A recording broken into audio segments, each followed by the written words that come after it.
दोस्तों, हमारे नए नए वीडियो गीत देखने के लिए हमारे YouTube चैनल को सब्सक्राइब करें और न्यू अप टू डेट्स जानने के लिए बेल आइकन को क्लिक करें। गुरु घासी बाबा गा, गुरु घासी बाबा गा, सादा के झंडा लहराई हावे गा। गुरु घासी बाबा गा, गुरु घासी बाबा गा, सादा के झंडा लहराई हावे गा। गुरु घासी बाबा गा, गुरु घासी बाबा गा, सादा के झंडा लहराई हावे गा। गुरु घासी बाबा गा, गुरु घासी बाबा गा, सादा के झंडा लहराई हावे गा।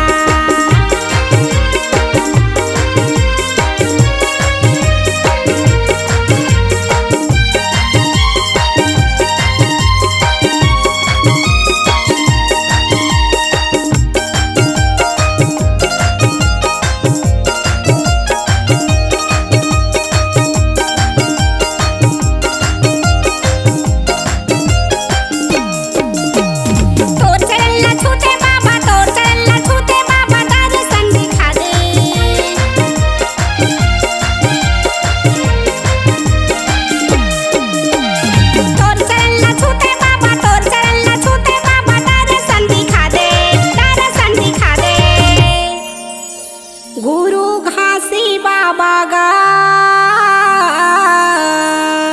गुरु घासी बाबा गा, सादा के झंडा लहराई हावे गा। गुरु घासी बाबा गा, गुरु घासी बाबा गा, सादा के झंडा लहराई हावे गा। गुरु घासी बाबा गा, गुरु घासी बाबा गा, सादा के झंडा लहराई हावे गा। गुरु घासी बाबा गा, गुरु घासी बाबा गा, सादा के झंडा लहराई हावे गा।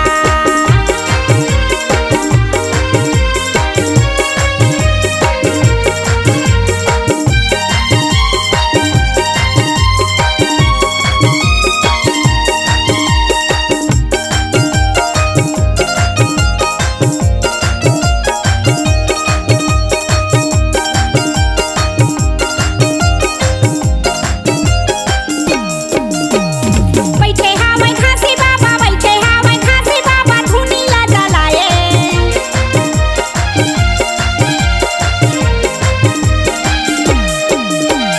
बैठे हावे घासी बाबा, बैठे हावे घासी बाबा, धुनी ला जलाए, धुनी ला जलाए। गुरु घासी बाबा गा, मोरे घासी बाबा गा, सादा के झंडा लहराई हावे गा। गुरु घासी बाबा गा, गुरु घासी बाबा गा, सादा के झंडा लहराई हावे गा। गुरु घासी बाबा गा, गुरु घासी बाबा गा, सादा के झंडा लहराई हावे गा।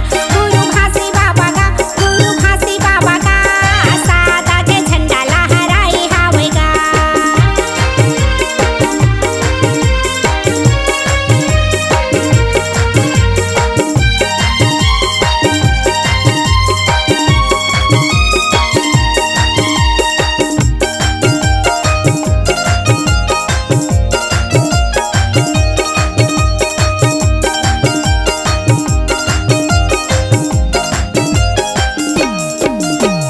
सत्य के पुजारी तोरे, सत्य के पुजारी तोरे, कतो को झिंघावै।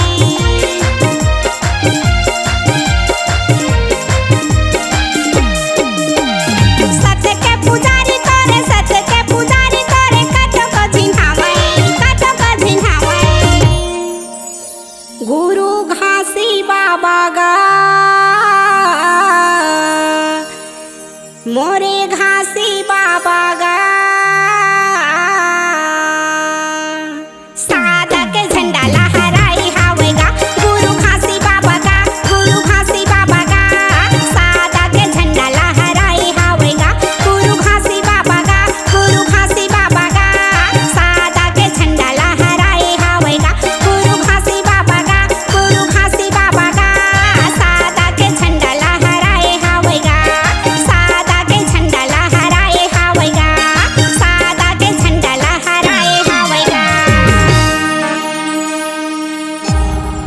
C-Log Digital Recording Studio, Cordoba. Contact number 99071192215.